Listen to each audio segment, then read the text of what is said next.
He was friends to all and enemy to none. He was a leader in the true sense of the word, and the shoes he has left behind will be too hard to fit. Those were some of the tributes attributed to John Mua Nilkare, a former provincial member for Simbu, Gumine District, businessman and a pioneer civil servant who passed away this month.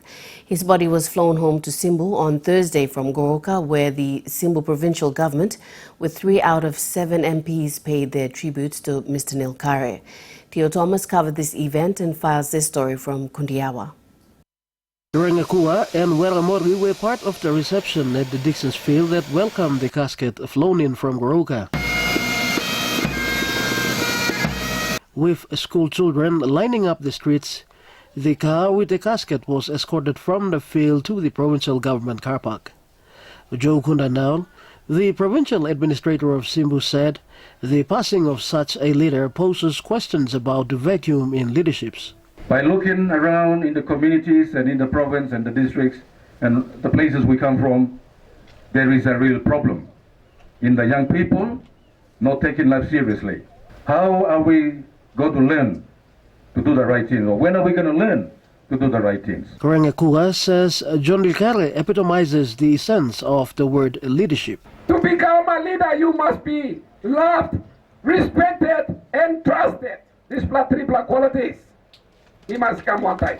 This leadership was shown to the current member for Chuave, Weramori, despite him challenging him in an election when Mr. Nilkare was provincial member for Simbu. He employed me despite of the fact that I stood against him in the regional seat.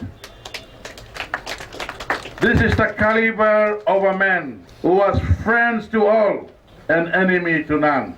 But the pressures of an Highlands politician did eventually go to him, ensuring that he wouldn't spend his last days at his home. Me come no give condolence for me. Because me didn't know me yet. So was me no careful na me about now man put in press also. Some time me can lose in place for me.